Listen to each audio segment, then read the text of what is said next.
What's up, YouTube? I just got back from a hike with a close friend of mine. If I look a little red, I feel a little red. I think my face is. Didn't expect to be outside that long. I don't normally put on sunscreen because it blocks out UVB, and you need UVB to convert to the steroid hormone, vitamin D, and all these other scientific things that happen. But vitamin D controls about a 20th of your genome. Hey, dummy. I think what you meant to say there was genome.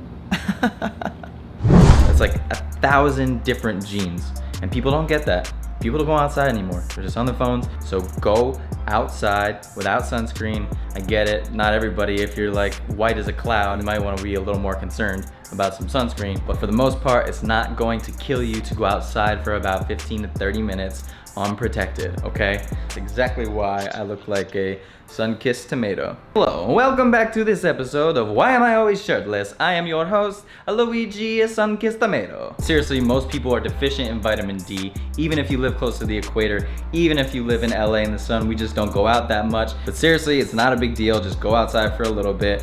Obviously, be cautious. But most of us are deficient, probably aren't getting that much vitamin D. So you should probably have between, and depending on who you ask, 30 to 80 nanograms per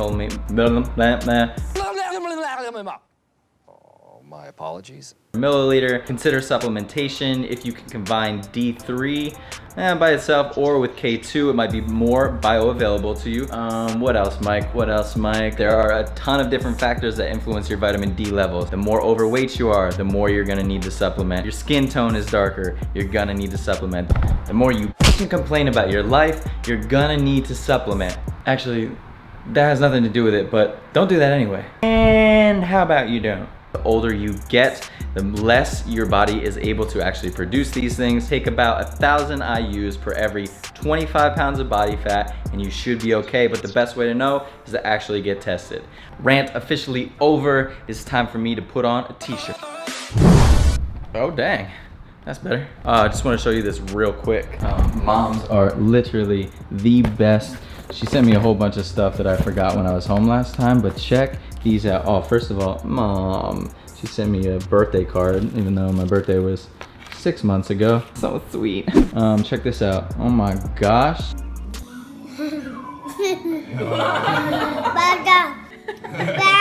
Shut up. Look at this. First of all, I wish you could feel what I'm feeling. Not just inside my heart and inside my stomach,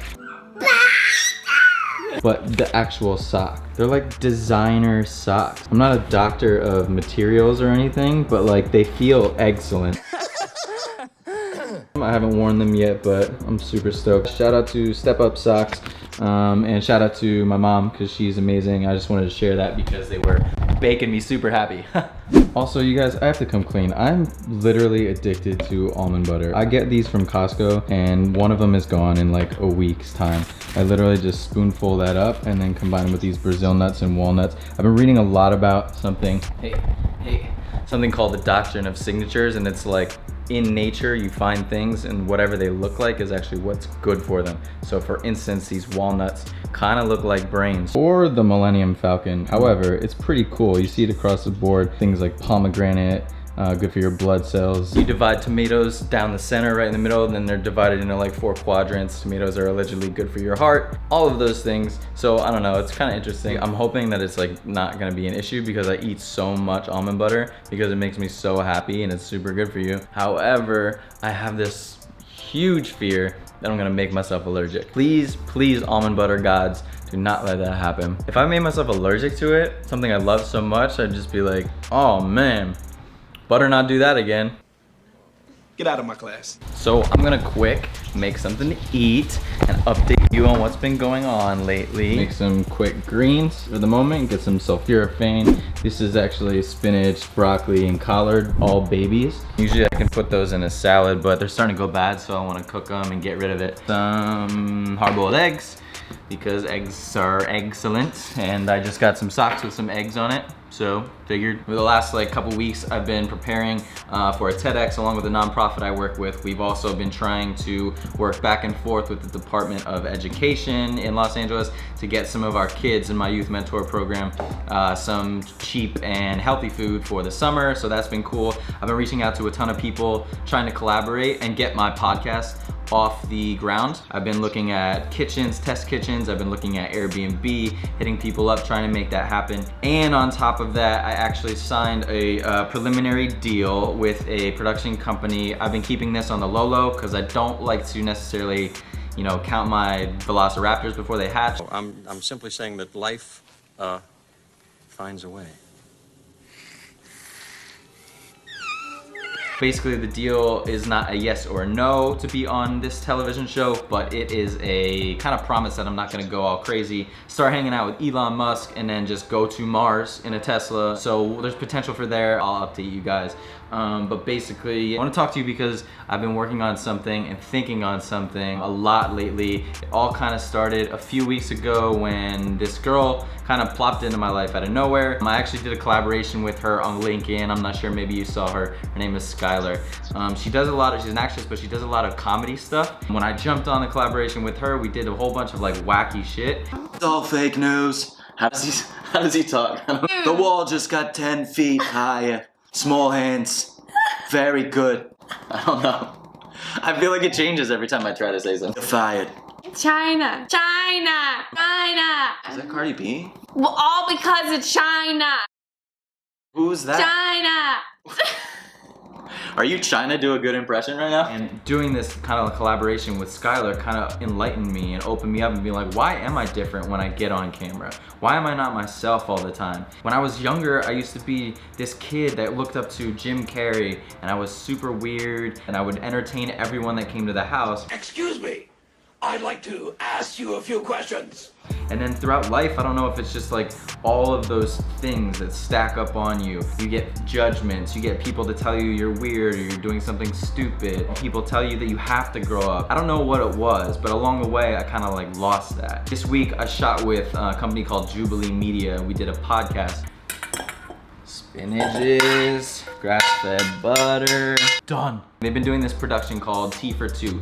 There's 36 questions. They set up strangers for a blind date, because that's how blind dates work, frankly. And then they sit them down and we have tea. It was lovely. I don't want to give a lot of it away. One of my best friends, Russell Curry, was actually in their first episode. I'll link that in here somewhere. Check that out. It's super dope and it's blowing up. It's like approaching 2 million views, I think. So I'm very, very hopeful for my episode, and I will let you know when that comes out. So we asked each other questions, and it's kind of ironic that one of these questions kind of came up and I talked a little bit more about this. It's like, why am I so serious when I got on camera? And peeling away these layers of myself, that it's like, who am I truly, and then who do I want to represent, and how do I want to represent myself when I'm on camera and when I'm delivering my passions and teaching people and getting people more excited about certain things that I'm interested in. Oh, I broke it once. The point that I'm trying to make is you have to speak your truth no matter what. You have to get in touch with yourself and not necessarily listen to other people. Raspberries?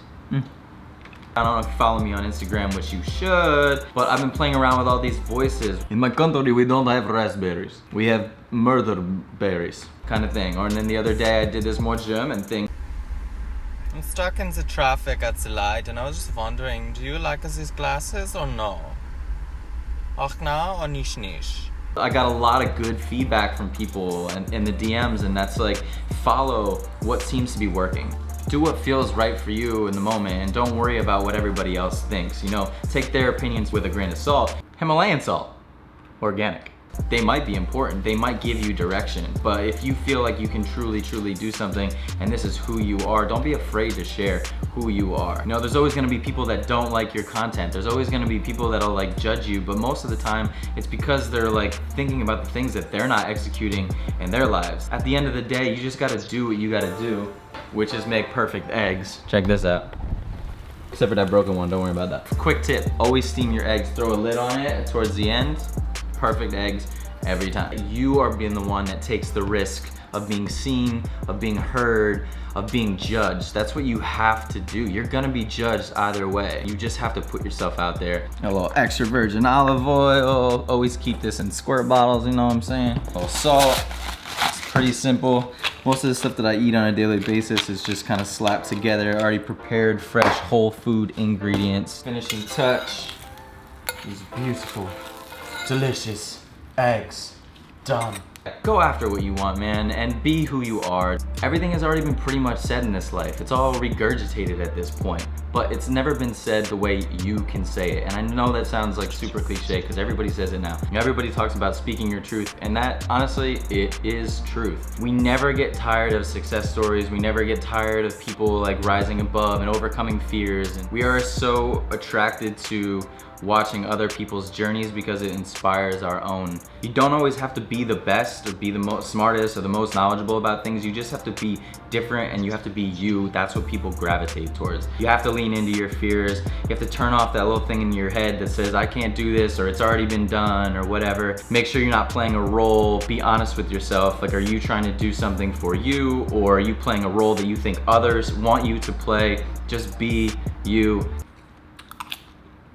Delicious. So that's my biggest piece of advice I could give you. If you speak your truth and you're honest and you're not pretending to be somebody or something that you're not, I think people really connect with that. One thing I want from you, as always, please subscribe, do all that stuff, like, comment, say what's up, go follow me on Instagram, all these things. But one thing I truly would appreciate is that, again, I'm looking to do a bunch of collaborations. If you know anybody that is also looking for them, if they have a YouTube channel, if they have a podcast, and you think that I would be great on it, or they would be great on mine, please share their information with me or share mine with theirs. I would super appreciate that. So yeah, you guys are the greatest. As always, I'm gonna eat this. I gotta kind of run, shower. I smell like a Yeti. Also, what's your favorite part of the egg? I love yolks, but that crispy, I love a crispy spot, just crispy on the bottom, and the rest is super soft and rich. Eggs are by far the best product in the world. But anyway, that is another episode. Look out for me. I'm gonna be doing a lot of weird shit probably. I don't know why I'm eating this with a spoon and my fingers. I never said that I was bougie. Hit the subscribe button and hit that little bell thing so you know when I put out new videos. Y'all are the greatest. I will see you next time.